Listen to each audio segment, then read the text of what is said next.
Yeah, we can point to thousands and thousands of Well, if you wouldn't mind getting this committee, the information and the evidence where you talk about the dysfunction of the agency and where it has really failed. That would be important to those of us who are, federal disaster relief should be readily available across the United States, regardless of where you live. Natural disasters happen everywhere. They should not be concerned about the federal government turning their back on them when they need the help the most. We need to give constituents what they need when they're facing tragedy, that they will not be stranded due to political discord. My ask of you is, what is your plan with regard to FEMA? Are you planning to eliminate FEMA? Your testimony references that you want to, quote, eliminate dysfunction of the current agency. I'm unclear. I don't know if my colleagues are clear on what you mean by dysfunction. And I'm concerned that you're causing more dysfunction within the workforce that should be preparing itself for the pending hurricane season. Well, thank you for your question and the discussion on this topic today. President Trump has been very clear since the beginning that he believes that FEMA and its response in many, many circumstances has failed the American people, and that FEMA as it exists today should be eliminated and empowering states to respond to disasters with federal government if you'll just, support. with all due respect, where is the evidence of the failure of FEMA? I don't know about everybody else on this. My state, Connecticut, was hit very, very hard with Superstorm Sandy. Every community in some way or another has been hit by that. And the FEMA on the ground, people come in, work with the families, deal with getting the funding out.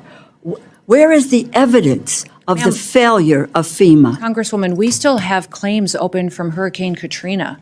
We have fire claims that are still unpaid to people who said they were due them 7 to 8 to 10 years old. They have never been paid by FEMA. So one of the worst things that the federal government can do is to stand up in front of the American public and say, we will be there, we will walk alongside you in the most horrible time of your life, and then never follow through on it. Well, what the president has said is he's sick and tired of federal agencies that pick and choose who wins and who loses. He wants to make sure that the federal government's commitment, when it makes a commitment, that it follows through. So he's going to empower states. The federal government is abdicating its commitment to the American people who find themselves. It did certainly under Joe Biden's administration. Let me just say this to you. The Office of Professional Responsibility.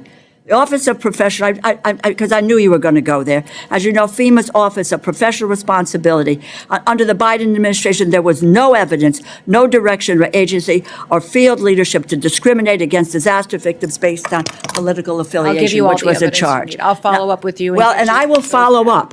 I will follow up, and I follow up with my colleagues, quite frankly, and to really listen to people whose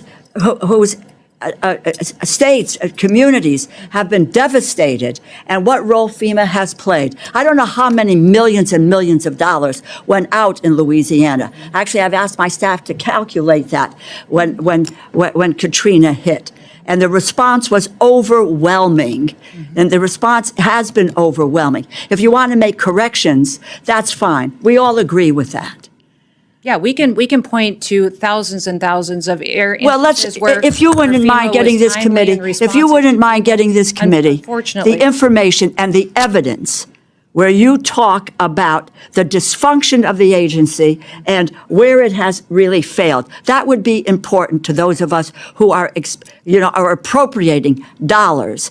And it would appear that the administration overall has a way in which they're looking at dismantling the federal government. The states will never have the amount of money because the federal government isn't going to pass that money to the states to be able to deal with what happens. It's when the federal government comes in and be able to give a hand to do that. And I think it's very clear from what you said that both yourself and the president really want to dismantle the federal government and the agencies that have provided service to the American people for decades. I thank the chair for your time and yield back. What you just saw wasn't just a tense moment between Representative Rosa DeLauro and Secretary Kristi Noem.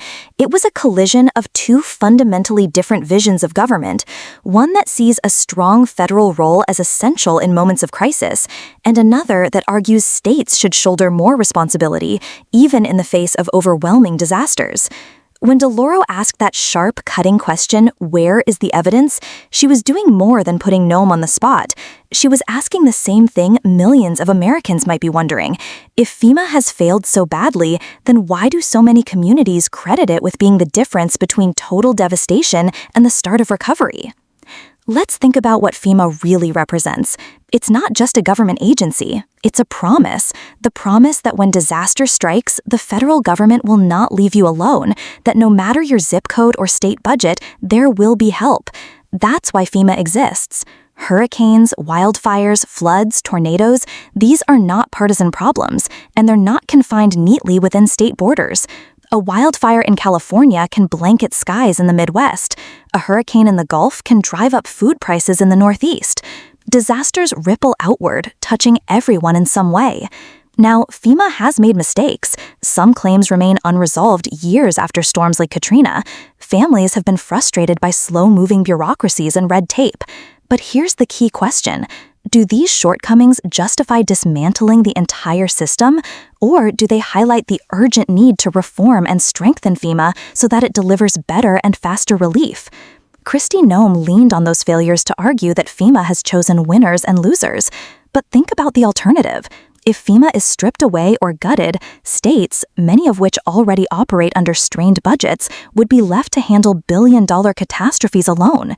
Imagine Louisiana trying to rebuild after Katrina without massive federal resources, or Puerto Rico navigating Hurricane Maria without FEMA's logistical backbone.